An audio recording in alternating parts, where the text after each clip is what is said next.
कामरान मुर्जा साहब, ज़रा ये बताएं कि आप की लीगल ओपिनियन क्या है कि अगर हुदैबिया पेपर मिल वाला जो केस है उस पर हाई कोर्ट और सुप्रीम कोर्ट का फैसला आ चुका है, तो इसको दोबारा रीओपन किया जा सकता है? वो दोबारा नहीं खुल सकता, उसमें डबल जेपॉर्डी में आ जाएगा।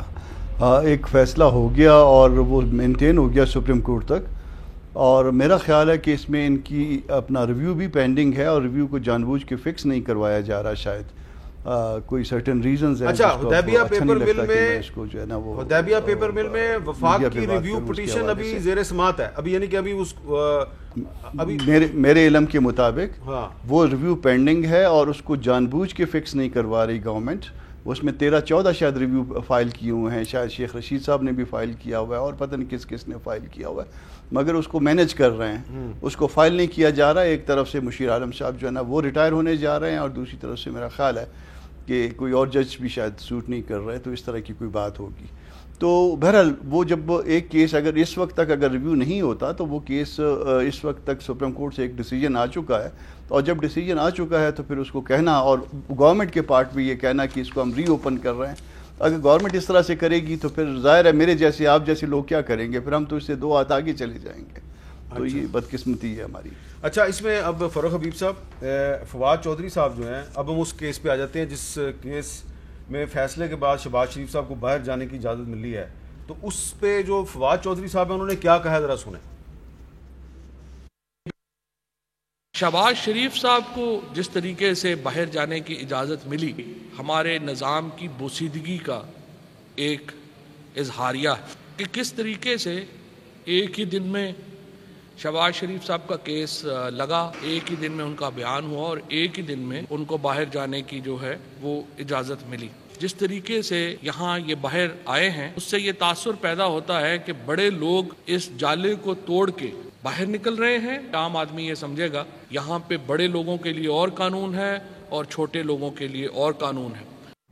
अच्छा, अब फ़ारूक साहब, मेरा सवाल ये है कि ये जो हाई कोर्ट का फैसला है, 27 सफ़े का फैसला है, इसमें जो पेज 22 है उस पर जो हाई कोर्ट ने लिखा है उसका उर्दू तर्जुमा ये है कि दिलचस्प बात यह है कि नैब ने हमारे सामने दो टोक तौर पर इतराफ़ किया है कि दरख्वास्त गुजार ने मुबैना तौर पर कोई किक बैक वसूल नहीं किए और ना ही किसी फेवर के बदले गैर कानूनी रकूम हासिल की जिसके ज़रिए उसने अपने अहल खाना के नाम पर असासाजात बनाए। तो जब नैब जो है वो हाई कोर्ट में ये कह रही है जी कि शहबाज शरीफ ने कोई किक बैक वसूल नहीं की, ना ही कोई किसी फेवर के बदले गैर कानूनी रकूम हासिल की, तो फिर आम पाकिस्तान का शहरी कैसे तस्लीम कर ले कि हुकूमत के वज़रा जो कह रहे हैं वो ठीक है? देखें मीर साहब, इसमें 2 चीज़ें हैं जो बड़ी अहम हैं, समझने वाली हैं। क्योंकि जो अदालती लैंग्वेज होती है, जो अदालती चीज़ों को, टेक्निकल क्वेश्चंस को समझने का तरीक़ाकार होता है, उसको आम आदमी के लिए बहुत तरह ट्विस्ट किया जाता है। PMLN भी इसको ट्विस्ट कर रही है। असल चीज़ क्या है? असल ये केस है सेक्शन 9(5) के तहत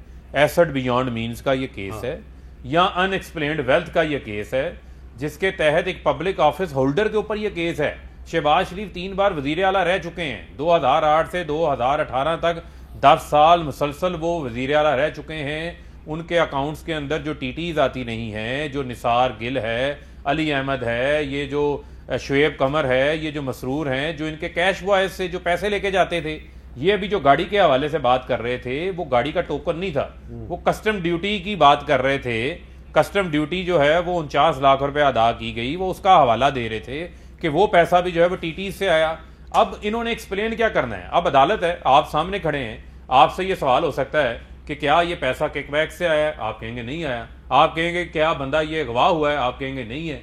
आप कहेंगे क्या इस बंदे को मारा पीटा गया? आप कहेंगे नहीं है। तो क्या अदालत उसको रिकॉर्ड करके फैसले का हिस्सा बना ले? तो जो उसका असल जुर्म है उसके ऊपर बात ही ना हो, वो कैसे हो सकता है? असल जुर्म है उसका एसेट बियॉन्ड मीन्स का।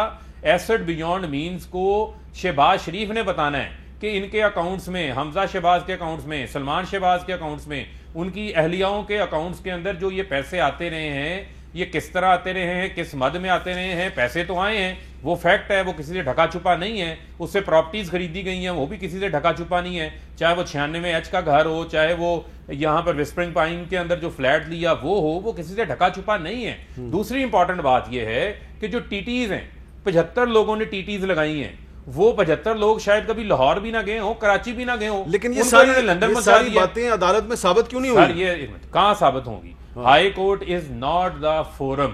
हाई कोर्ट में बेल गई थी और सुप्रीम कोर्ट का यह फैसला है कि जब बेल के लिए किसी कोर्ट में जाएं तो वो कोर्ट उस केस के मेरिट डीमेरिट्स डिस्कस नहीं करते।